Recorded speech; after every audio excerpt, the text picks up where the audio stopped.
सुबह का 4 बज रहा था। सुबह का 4 बज रहा था और भूख से बेहाल लक्ष्य की नींद एक झटके में खुल जाती है।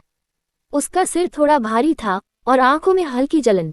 आंखें खुलते ही उसे कुछ भी याद नहीं आता कि पिछली रात क्या हुआ था उसके साथ। जैसे ही वो धीरे धीरे अपनी पलकों को खोलता है, उसके सामने का नज़ारा देखकर उसका दिमाग कुछ सेकंड के लिए सुन्न पड़ जाता है। चारों तरफ नजरें दौड़ाते हुए वो सोचता है, ये मैं हूँ कहाँ? ये जगह तो। कमरे की दीवारें इतनी बड़ी और आलीशान थीं कि किसी राजा का महल लगे। वो खुद से ही धीरे धीरे कहता है, लक्ष्य, इतना बड़ा और आलीशान रूम तेरा तो हो नहीं सकता। और फिर अपनी आंखों को मसलते हुए एक हंसी के साथ बोलता है, कहीं मैं सपना तो नहीं देख रहा। तभी उसकी नज़र अपने ठीक बगल में सोए एक शख्स पर जाती है, अभिराज, जो इस वक्त गहरी नींद में सोया था। उसके चेहरे पर एक अलग ही सुकून था। उसकी लंबी पलकें, परफेक्ट जबड़ा और हल्की सी मुस्कान। लक्ष्य कुछ देर बस उसे देखता ही रह जाता है। उसकी आंखों में एक मासूम सी चमक आ जाती है और होठों पर अनजानी मुस्कान। फिर खुद को झटका देते हुए अपने सिर पर हल्का सा चमेट मारता है और कहता है, पागल मत बन लक्ष्य, ये हैंडसम तेरे बॉस हैं और तू सिर्फ एम्प्लॉय। वो धीरे से उठ बैठता है, पर तभी उसका ध्यान नीचे जाता है और वो चौंक कर देखता है, उसने इस वक्त पजामा नहीं पहना हुआ था। फिर अपनी टी शर्ट की तरफ देखता है, जो एकदम बड़ी और ढीली थी और बिल्कुल साफ था कि वो अभिराज की है। उसके माथे पर पसीना आ जाता है, पर अगले ही पल उसे अपने पेट की करवट सुनाई देती है। भूख इतनी तेज थी कि वो किसी और बात पर ध्यान ही नहीं दे पा रहा था। उसका चेहरा थोड़ा उदास हो जाता है। क्या खाया था मैंने कल रात? कुछ भी याद नहीं। अब उसे चिंता बस अपने भूखे पेट की थी। पेट में जैसे चूहे नहीं, हाथी दौड़ रहे हैं यार, वो कराहते हुए सोचता है। फिर वो एक बार अभिराज की तरफ देखता है। इतने सुकून से सो रहा था जैसे किसी बच्चे की नींद हो। उसे उठाने का मन ही नहीं करता। धीरे से बेड से उतरकर वह कदम दबा दबा कर दरवाजा खोलता है और बाहर निकल पड़ता है किचन ढूंढने। सारा मेंशन एकदम शांत पड़ा था। अभिराज के सभी स्टाफ 5 बजे से काम पर लगते थे और अभी तो 4 भी ठीक से नहीं बजे थे। वो हॉल पार करता है और कुछ ही देर में उसे किचन मिल जाता है। किचन देखकर उसकी आंखें फैल जाती हैं। इतना बड़ा किचन, इसमें तो आराम से 10 लोग बेड लगा के सो सकते हैं। वो अंदर घुसता है और खाने की तलाश शुरू करता है, पर वहां ज्यादातर मिठाई रखी थी। हाय मिठा, एक हल्की मुस्कान उसके चेहरे पर आ जाती है। वैसे तो मुझे मिठा बहुत पसंद है, पर अभी तो कुछ चटपटा खाने का मन है, लक्ष्य मुस्कुराते हुए कहा। फिर उसकी नज़र फ्रीज पर जाती है। जैसे ही खोलता है, उसकी आंखों में चमक आ जाती है। नूडल्स के पैकेट। बच गया रे तू, कहता हुआ वह तुरंत पैकेट निकालता है और किचन में एक्टिव हो जाता है। वह सब्जियां काटता है, पानी में नूडल्स उबालता है और 10 मिनट के अंदर ही एकदम यम्मी मसालेदार नूडल्स बना लेता है। उसके चेहरे पर तृप्ति की मुस्कान होती है। फिर वह अपना फेवरेट स्टेप करता है, लाल मिर्च का तड़का। वह पैन में तेल डालता है और जैसे ही लाल मिर्च डालता है, पैन में हल्की सी आग लग जाती है। वह घबरा कर पीछे हटता है और इसी चक्कर में गलती से उसके हाथ से तेल का डिब्बा गिर जाता है सीधा जलते पैन पर। एक जोरदार आवाज के साथ आग और तेज फैल जाती है और पूरे मेंशन में फायर अलार्म बजने लगता है। लक्ष्य बुरी तरह डर जाता है। हे भगवान, अब क्या करूं? वह हड़बड़ा कर गैस बंद करता है और पानी से आग बुझाने की कोशिश करता है, पर अलार्म की आवाज इतनी तेज थी कि पूरा घर जाग गया। लोग दौड़ते हुए आते हैं। रणवीर तेज कदमों से दौड़ते हुए आता है और कहता है, आवाज कहाँ से आ रही? एक स्टाफ डरते हुए कहती है, शायद किचन से। फिर सब किचन की तरफ दौड़ते हैं। उधर अभिराज भी अचानक जाग जाता है, बिस्तर से एकदम उठ खड़ा होता है। लक्ष्य को बगल में ना देखकर उसका दिल धक से रह जाता है। कहाँ गया ये लड़का, सोचते हुए वह जल्दी से बाहर निकलता है। जैसे ही वो किचन के पास आता है, वह देखता है पूरा स्टाफ बाहर खड़ा है और अंदर रणवीर लक्ष्य का जला हुआ हाथ पकड़ दवाई लगा रहा है। अभिराज का चेहरा सख्त हो जाता है। उसकी आवाज में गुस्सा और चिंता दोनों थी। किसकी वजह से अलार्म बजा? सब साइड हो जाते हैं। वो तेज कदमों से किचन के अंदर जाता है। लक्ष्य वहीं बैठा था, आंखों में आंसू, दर्द में कराहते हुए। रणवीर उसे दवाई लगा रहा था। अभिराज का चेहरा एक पल को सख्त था, पर जैसे ही उसने लक्ष्य की हालत देखी, उसकी आंखें भर आईं। तभी रणवीर कहता है, लक्ष्य को भूख लगी थी पर अभिराज हाथ के इशारे से उसे चुप करा देता है। 2 मिनट में सब स्टाफ वहां से चले जाते हैं। अब सिर्फ वो दो थे, लक्ष्य और अभिराज। अभिराज आगे बढ़ता है और धीमे से पूछता है, भूख लगी थी तो मुझे उठा देते। लक्ष्य मासूमियत भरी आवाज में कहता है। आप बहुत गहरी नींद में सोए थे, आपको उठाने का मन ही नहीं किया। उसकी ये मासूमियत, वो दर्द भरी आवाज, जैसे अभिराज के दिल को किसी ने छू लिया हो। उसकी आंखों में एक अलग ही सॉफ्टनेस उतर आई थी। फिर वो बिना कुछ बोले चुपचाप लक्ष्य के हाथ से नूडल्स की प्लेट लेता है और उसे देखता है। चलो मेरे साथ कमरे में। लक्ष्य थोड़ी देर उसे देखता है और फिर धीरे से सिर हिला देता है। वो दोनों एक साथ कमरे की ओर चल पड़ते हैं, अभिराज आगे तो लक्ष्य उसके पीछे। बाहर सुबह का सूरज अब धीरे धीरे निकल रहा था, लेकिन इन दोनों के बीच एक नई सुबह पहले ही जन्म ले चुकी थी। रूम के अंदर आकर अभिराज प्लेट को टेबल पर रख देता है और किसी किंग की तरह रॉयल अंदाज में सोफे पर आराम से बैठ जाता है। वहीं लक्ष्य थोड़ी दूरी पर खड़ा मन में उलझा हुआ सोचने लगता है कि वो अभिराज के बगल में जाकर बैठे या नहीं, कहीं वो नाराज न हो जाए। वैसे भी अब उसे समझना लक्ष्य के लिए किसी पहेली को हल करने जैसा हो गया था। वो खुद में ही डूबा, आंखों को झुकाकर खामोश खड़ा था, मानो खुद से ही लड़ाई कर रहा हो। लक्ष्य को यूं चुपचाप खड़ा देख अभिराज एकदम कड़क आवाज में कहता है, जितना मुझे समझने की कोशिश करोगे उतना ही तुम्हारा दिमाग खराब होगा, तो सोचना बंद करो और खाना फिनिश करो। और फिर उसकी तरफ देखकर थोड़ा तंज कसते हुए बोलता है, अगर नहीं आए तो पेट में दौड़ रहा चूहा मर जाएगा। अभिराज की बात सुन लक्ष्य हल्की सी मुस्कान के साथ हाँ कहता है और भागते हुए जाने लगता है। लेकिन जैसे ही उसका पैर फर्श पर पड़ता है, चोटिल हिस्से में दर्द की लहर दौड़ जाती है और वो लड़खड़ाकर सीधे अभिराज की गोद में गिर जाता है। उसकी ये अचानक सी हरकत ने पल भर के लिए दोनों को ही खामोश कर दिया। कुछ सेकंड के लिए वक्त जैसे थम गया था। लक्ष्य अभिराज की गोद में था और दोनों एक दूसरे की आंखों में डूब चुके थे। जैसे सारी दुनिया गायब हो गई थी और बस एक दूसरे की आंखों में उनकी दुनिया बस गई हो। अभिराज के लिए तो वैसे भी लक्ष्य के करीब आना एक चैलेंज जैसा होता जा रहा था, और अब जब वो इस तरह उसके करीब था, वो भी बिना कुछ पहने नीचे, तो उसकी नजरें धीरे धीरे लक्ष्य के गोरे और खुले पैरों की तरफ खींचती चली गईं। वो खुद को रोकने की कोशिश कर रहा था, पर उसके अंदर की भावनाएं जैसे बेकाबू हो रही थी। लेकिन कुछ पल बाद ही वो वापस अपने सेंस में आता है और लक्ष्य को हल्के से खुद से दूर कर कड़वी सी आवाज में कहता है, तुम्हारा नाम लक्ष्य से हटाकर गिरजा रख देना चाहिए।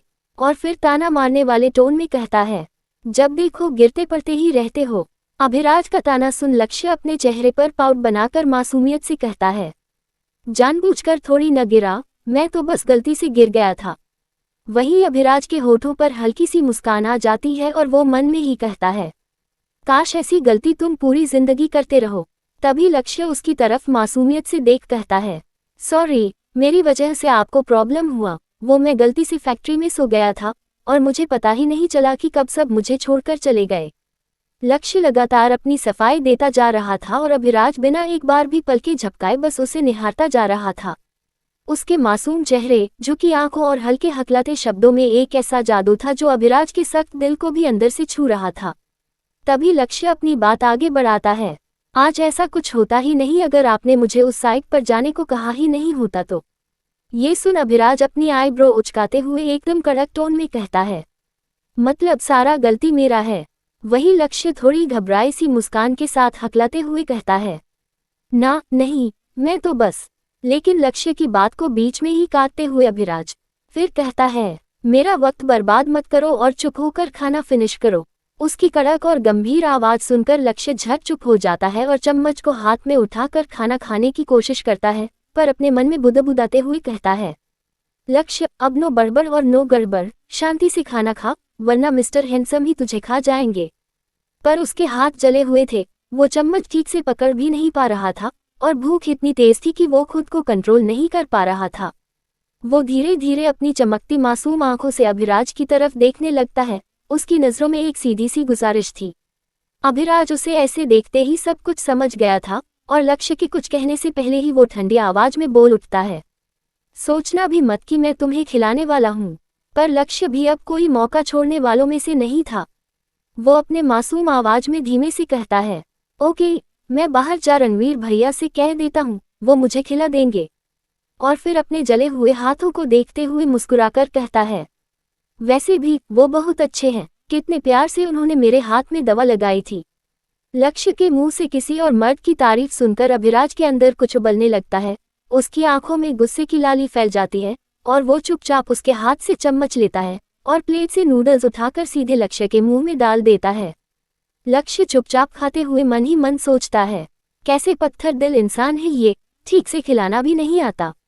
पूरा खाना खत्म कर देने के बाद अभिराज उसकी तरफ देखता है और ठंडी आवाज में कहता है, मैं फैक्ट्री से तुम्हें अपने घर लेकर आया और फिर अपने हाथ से तुम्हें खाना खिलाया, सिर्फ इसलिए क्योंकि मैं तुम्हारा बॉस हूँ। बाद में ये मत कहना कि मैं लिमिट क्रॉस कर रहा।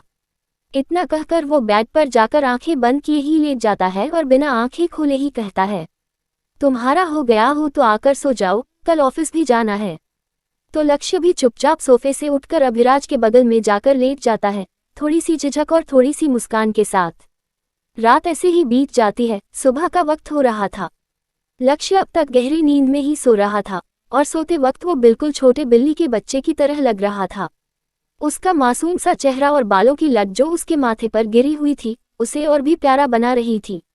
उसे यूं देख अभिराज के होठों पर एक शांत सी मुस्कान छा जाती है और वो लक्ष्य के करीब जाकर उसके गाल को प्यार से चूम लेता है, फिर बाथरूम चला जाता है। लक्ष्य का फोन भी चार्ज हो चुका था और ठीक 8 बजे उसका अलार्म बजने लगता है। वही लक्ष्य अब भी नींद में ही फोन को ढूंढता है और अलार्म को बंद कर दोबारा तकिए में मुंह छुपाकर सो जाता है।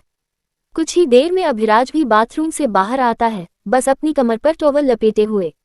जैसे ही उसकी नज़र अब तक सोए हुए लक्ष्य पर पड़ती है, वो चिढ़ते हुए कहता है, यही कारण है इसके रोज लेट से ऑफिस पहुंचने का। इतना कहकर वो लक्ष्य के पास जाकर उसके चेहरे के करीब आकर कड़क आवाज में बोलता है, ऑफिस नहीं जाना क्या तुम्हें? वही लक्ष्य नींद से भरे मासूम आवाज में कहता है, बस 5 मिनट जेरी, अब ये कौन है? अभिराज खुद में ही सवाल करता है और तभी उसका ध्यान लक्ष्य के गाल पर जाता है। वो थोड़ा शरारती मूड में आकर उसके गाल को सेडक्टिव अंदाज में छूने लगता है। उसकी उंगलियों का स्पर्श पाकर लक्ष्य को गुदगुदी होने लगती है और वो मुस्कुराते हुए अभिराज की उंगली पकड़कर कहता है, बस जेरी, मैं उठ गया। इतना कहते ही लक्ष्य आंखें खोल देता है और सामने खड़े टॉवल में अभिराज को देखकर झट से उसकी उंगली छोड़ता है और सॉरी कहता है। तभी उसकी नज़र अभिराज की सेक्सी बॉडी पर जाती है और देखते ही उसका चेहरा टमाटर जैसा लाल हो जाता है। उसे ऐसे घूरता देख अभिराज उसके करीब जाकर थोड़ा झुकते हुए कहता है, बहुत हॉट हूं ना मैं? अभिराज के इस सवाल पर लक्ष्य एकदम घबरा जाता है। उसे समझ नहीं आता कि क्या बोले और बस आंखें बड़ी करके उसे घूरता रह जाता है। तभी अभिराज उसके पैर पर हाथ रखकर उन्हें सहलाते हुए कहता है, अगर इतने प्यार से देखोगे तो मैं सच में लिमिट क्रॉस कर दूंगा किटी। ये सुनते ही लक्ष्य झट से उठकर बेड से भागने लगता है, लेकिन अभिराज उसका हाथ पकड़कर उसे दीवार की तरफ धकेल देता है और अपने दोनों हाथों से रास्ता ब्लॉक कर कहता है, मैं डेविल नहीं हूं जो तुम्हें खा जाऊंगा। अभिराज की सांसों की गर्मी, उसके बालों से टपकता पानी और उसके शरीर की खुशबू लक्ष्य के दिल को किसी ठंडी हवा की तरह छू रही थी। वो घबरा कर अपने गले का पानी गटकते हुए बोलता है, आप क्या कर रहे सर? हम ऑफिस के लिए लेट हो जाएंगे। लक्ष्य की ये बात सुन अभिराज थोड़ी देर उसे घूरता है, फिर खुद को रोकता है और ठंडी आवाज में कहता है, 5 मिनट में फ्रेश होकर नीचे आ जाना। तो लक्ष्य भी ओके बॉस कहते हुए बाथरूम की ओर भाग जाता है। वहीं अभिराज खुद को संभालता हुआ कपड़े पहनकर नीचे चला जाता है और डाइनिंग टेबल पर बैठकर लक्ष्य के आने का इंतजार करने लगता है। कुछ देर बाद लक्ष्य भी फ्रेश होकर और रेडी हो, बालों में हल्का गीला पोंछा और उस पर मासूम सी मुस्कान लिए नीचे आ जाता है। नीचे आ मासूम और भूख से तड़प रहे लक्ष्य का नजर डाइनिंग टेबल पर रखे ढेर सारे खाने की तरफ चला जाता और खाने को देखते ही लक्ष्य का दिल जैसे बाहर आने लगता है। उसका मन तो कर रहा था कि अभी सारे खाने पर टूट पड़े, जैसे बहुत समय से भूखा हो और अब सब्र नहीं रहा। फिर लक्ष्य के अंदर से उसकी आत्मा हल्के से फुसफुसा कर उसे रोकती है, नहीं लक्ष्य, तू पहले ही काफी गड़बड़ कर चुका है, अब नहीं, और खुद को और शर्मिंदा मत कर। भूख से बेहाल पर भावनाओं से हारा हुआ लक्ष्य वही खड़ा रह जाता है। उसकी आंखें अब भी खाने की तरफ देख रही थी पर पैर रुक चुके थे। तभी अभिराज की ठंडी और भारी आवाज उसके कानों में गूंजती है, नाश्ता कर लो, फिर साथ ऑफिस जाएंगे। अभिराज की आवाज सुन लक्ष्य थोड़ा चौंकता है पर मुस्कुराते हुए हिम्मत कर कहता है, नहीं नहीं, मैं ठीक हूँ और जाकर मुझे जेरी को भी देखना है, तो मैं जाता हूँ। लक्ष्य का जवाब सीधा नहीं था, उसमें एक बचपना था पर साथ ही एक अजीब सी असहजता भी छिपी थी। लक्ष्य अभिराज की जिंदगी का पहला ऐसा लड़का था जो हर बात में उससे टोक देता था, मना कर देता था। आज तक किसी की इतनी हिम्मत नहीं हुई कि वो अभिराज के सामने न बोले। पर लक्ष्य, वो तो जैसे हर नियम तोड़ने आया था। अभिराज उसे थोड़े समय तक देखता रहा, फिर ज्यादा फोर्स न करते हुए बस हल्के में ओके कह देता है। तभी सामने से निया चलते हुए मेंशन के अंदर आ रही होती है। निया को देखकर लक्ष्य का चेहरा कुछ पल के लिए सख्त हो जाता है। पार्टी वाली रात की याद उसके जहन में ताज़ा हो जाती है और मन ही मन वो खुद से ही सवाल करता है, ये तो वही लड़की है ना जो उस रात अभिराज सर के साथ फ्लर्ट कर रही थी। आखिर इन दोनों का रिश्ता क्या है? लक्ष्य की नजरें अब लगातार निया और अभिराज पर थी। वह चुप खड़ा था, पर उसके मन में तूफान चल रहा था। वहीं निया पीछे से आकर बहुत ही नजदीकी अंदाज में अभिराज का कंधा पकड़कर प्यार से कहती है, I miss you so much अभी।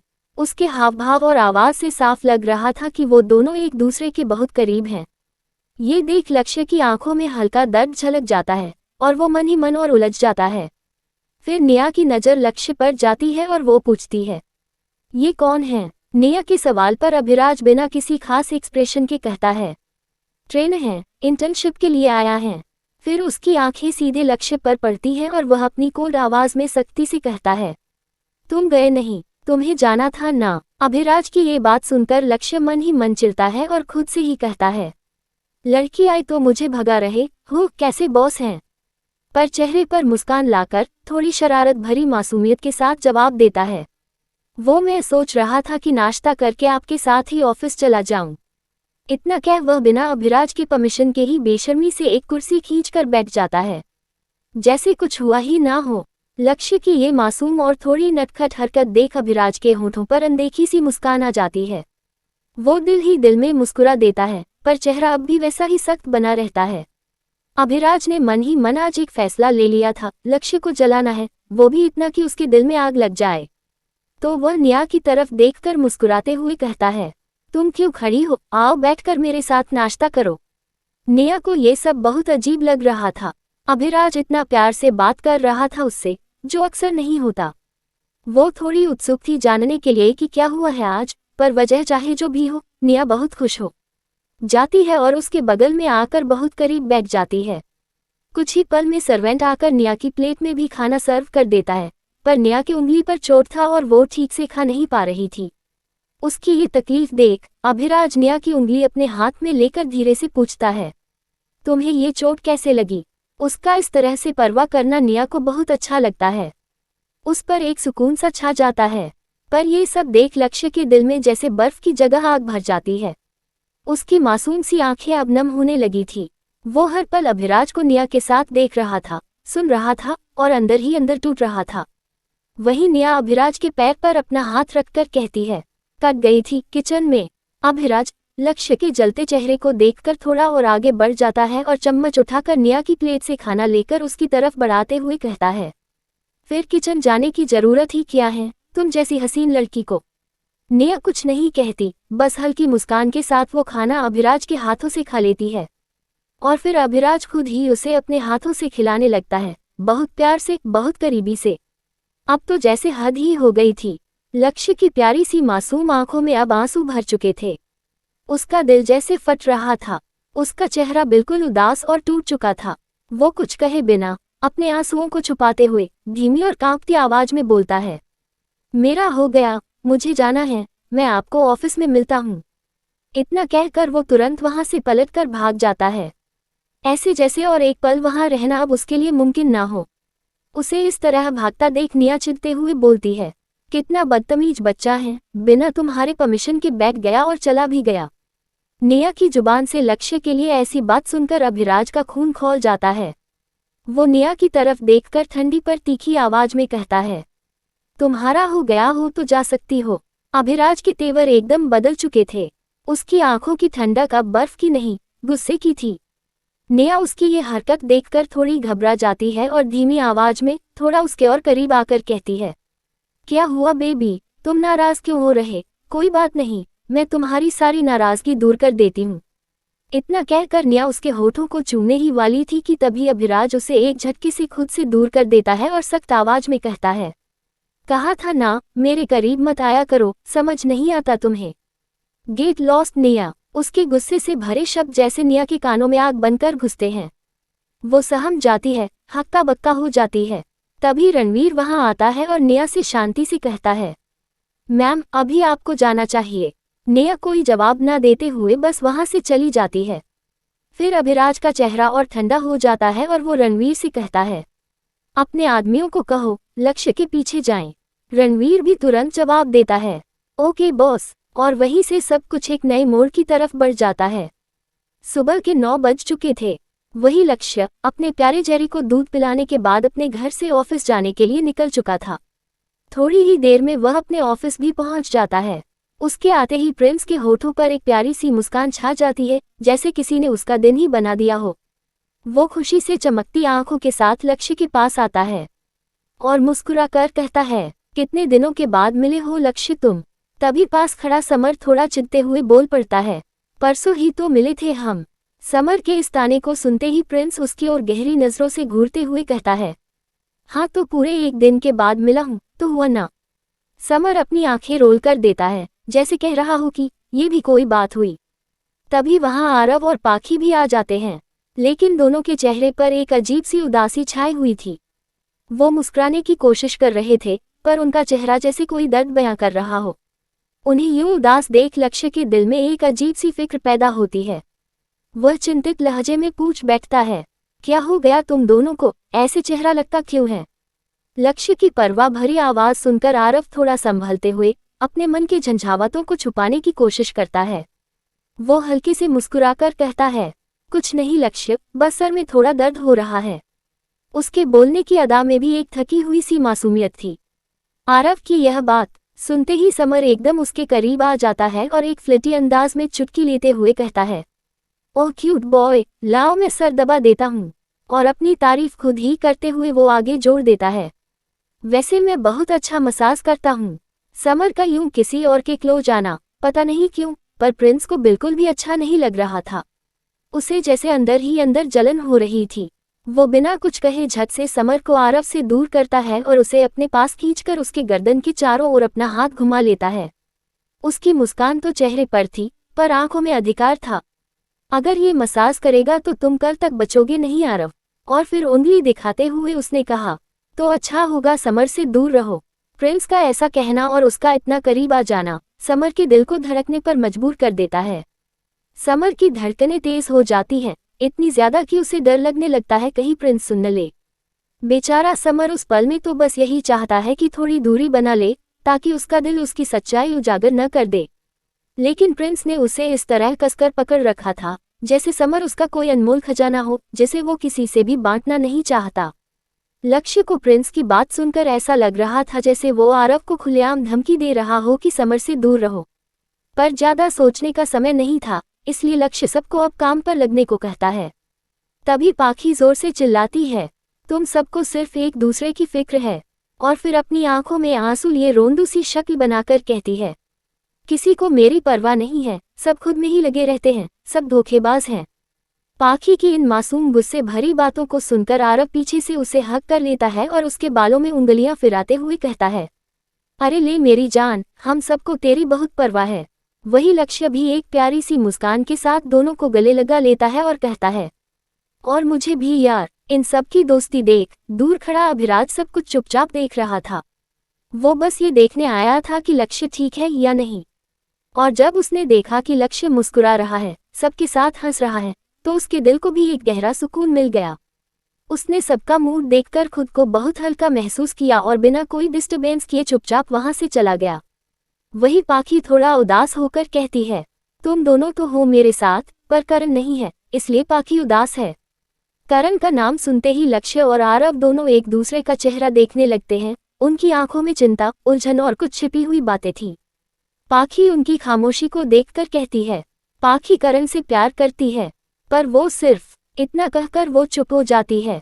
पर आगे वो क्या कहना चाहती थी, ये लक्ष्य और आरव दोनों ही अच्छे से समझ रहे थे। दोनों के चेहरों पर गंभीरता आ गई थी। फिर ज्यादा बात ना करते हुए सब काम में लग जाते हैं। दूसरी ओर बड़े से आलीशान केबिन में गद्देदार कुर्सी पर बैठा अर्जुन काम में डूबा हुआ था। उसकी आंखें कंप्यूटर स्क्रीन पर दिमाग किसी और ख्याल में खोया हुआ था। तभी दरवाजा नॉक होता है। अर्जुन नजरें उठाते हुए कहता है, कम इन। दरवाजा खोल उसकी असिस्टेंट मुस्कान अंदर आती है। उसका चेहरा बिल्कुल उसके नाम की तरह ही था, हमेशा मुस्कुराता हुआ।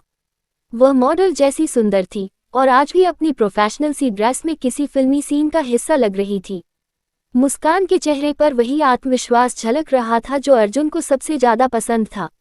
वह अर्जुन के टेबल पर एक फाइल रखते हुए कहती है, अर्जुन सर, आपने जिस लड़के के बारे में इंफॉर्मेशन मंगवाई थी वो सब आ गया है। अर्जुन मुस्कान की ओर देखते हुए हल्के से मुस्कुराता है और कहता है, मुस्कान, तुम ना हो तो मेरा क्या होगा। तो मुस्कान भी बिना झिझक हंसते हुए कहती है, इसलिए तो मैं हूं सर। इतना कहकर वो फाइल वहीं छोड़कर केबिन से बाहर निकल जाती है। मुस्कान के जाते ही अर्जुन फाइल खोलता है और उस लड़के आरव के बारे में सारी जानकारी पढ़ने लगता है। और जैसे ही उसे उसकी बहन की बीमारी के बारे में पता चलता है, वो थोड़ी देर तक ठहर जाता है। रिपोर्ट में लिखा था कि इलाज में लाखों रुपए लगने वाले हैं। ये पढ़कर अर्जुन का मन बेचैन हो जाता है। उसके दिल में कुछ चुभने लगता है, एक अनजाना सा दर्द। वो और पढ़ नहीं पाता और उसी वक्त उस अस्पताल में कॉल करता है जहां आरव की बहन भर्ती थी। उस हॉस्पिटल में अर्जुन का एक पुराना दोस्त डॉक्टर था, तो उसे बिना देर किए उसकी बहन की हेल्थ अपडेट्स लेने की जरूरत महसूस होती है। फोन पर उसकी आवाज में वही सख्ती थी, लेकिन इस बार उसमें चिंता भी शामिल थी। मुझे जानना है उस लड़की का हाल जो आईसीयू में भर्ती है। नाम है श्रेया, अर्जुन ने डॉक्टर से कहा। फोन के दूसरी तरफ से जैसे ही डिटेल्स आती हैं, अर्जुन की आंखें भरने लगती हैं और अब एक अजनबी लड़के की तकलीफ भी उसकी सोच से बाहर नहीं थी।